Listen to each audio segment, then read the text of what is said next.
This is doctor नमसेद, physiotherapist from Rehab Cure. आज आपको करेक्ट सिटिंग पोस्चर के बारे में बताएंगे। तो सबसे पहले फिक्स चेयर पे आप बैठें, आपकी बैक स्ट्रेट हो और स्पॉटेड, आपके शोल्डर्स फॉरवर्ड ना हो बल्कि नॉर्मल अलाइनमेंट में, आपका बॉडी वेट इक्वली आपके दोनों हिप्स पे आए और आपके नीज आपके हिप के लेवल पे अपार्ट हों और इनमें 90 का एंगल बनता है। आपके फुट नीचे से फ्लैट हों पूरी सरफेस पे, ग्राउंड सरफेस पे। ये था हमारे पास फिक्स चेयर पे बैठने का तरीका। फिक्स चेयर से ज़्यादा अच्छी ऑप्शन हमारे पास मूविंग चेयर है। इसके कुछ फीचर्स हैं जो मैं आपको बताती हूँ।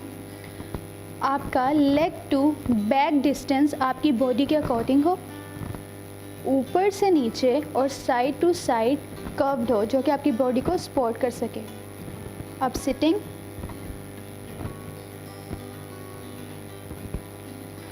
बैक मेरी कम्प्लीटली स्पॉटेड है और आर्म्स भी स्पॉटेड। इसका फ़ायदा मुझे क्या होगा कि अगर मैंने कोई चीज़ उठानी है तो मैं आराम से रोटेट कर सकती हूँ और आराम से कोई चीज़ उठा के कहीं पे भी प्लेस कर सकती हूँ। मुझे कहीं मूव होना है तो इसके नीचे व्हील्स हैं तो मैं आराम से मूव भी कर सकती हूँ। इसका फ़ायदा क्या है कि मेरी जो स्पाइन है इस पर कोई लोडिंग नहीं आ रही, मुझे कोई भी पेन नहीं आएगी प्रोलॉन्ग सिटिंग से। तो ये था हमारे पास correct sitting posture on the chair.